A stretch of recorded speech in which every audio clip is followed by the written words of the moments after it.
Hello' বন্ধু বান্ধৱীসকল, আজি আপোনালোকলৈ চিকেন চুপৰ ৰেচিপি এটা মই বনাবলৈ লৈছোঁ। আপোনালোকক দেখুৱাম এতিয়া মই কেনেকৈ বনাইছোঁ।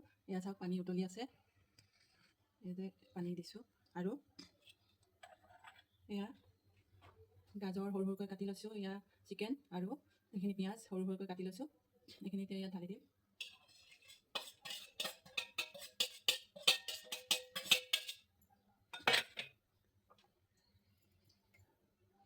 আৰু এয়া নহৰু আদা পেষ্ট অকণমান ইয়াত দি দিছোঁ আৰু অকণমান জালুকৰ গুড়ি,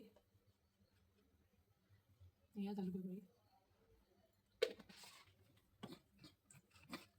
আৰু এয়া কুটি লোৱা বন্ধাকবি, সৰু সৰুকৈ কাটি লৈছোঁ বন্ধাকবি।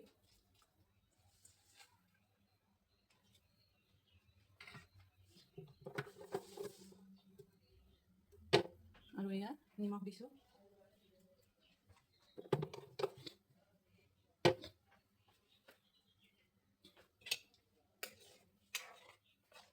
ইয়াত আপোনালোকে মাংসটো বেছিকৈও দিব পাৰে, কমকৈও দিব পাৰে, সেইটো আপোনালোকৰ কথা। মই মাংসখিনি প্ৰথমে বইল কৰি ল'লোঁ, বইল কৰি তাৰপিছত সৰু সৰুকৈ কাটি দিলোঁ, কাটি পেলাই ইয়াত দি দিছোঁ। আৰু এইখিনি ভালকৈ সিজিব লাগিব, বন্ধাকবি আৰু গাজৰ ভালকৈ সিজিব লাগিব। আৰু এয়া চাওক, মই ঠাণ্ডা পানীত কৰ্ণফ্ল'ৰ 2 চামুচ মই গুলি লৈছোঁ ঠাণ্ডা পানীত।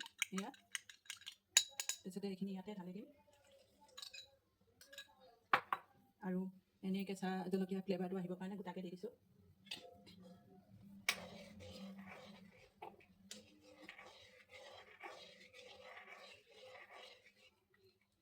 এইখিনি এতিয়া ভালকৈ উতলিবলৈ দিম।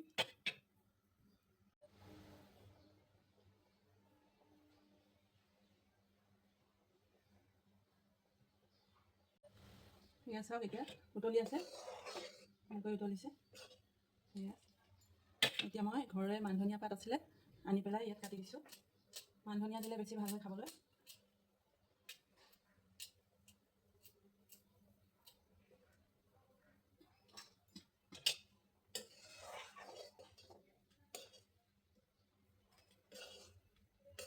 ইয়াত পাৰিলে জালুক আৰু অকণমান দিব পাৰি। এতিয়া গৰম দিন হৈ আছে কাৰণে মই জালুক বেছি দিয়া নাই, ঠাণ্ডা দিনত জালুক বেছিকৈ দি খালে ভাল লাগে। তথাপিতো মই আৰু অকণমান দি দিছোঁ।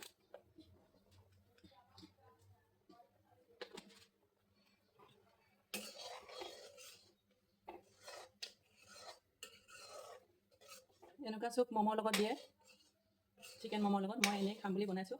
পিঁয়াজ চাওক ইমান ধুনীয়া হৈ গ'ল, দেখিছেনে? এইখিনি হৈ গৈছে এতিয়া।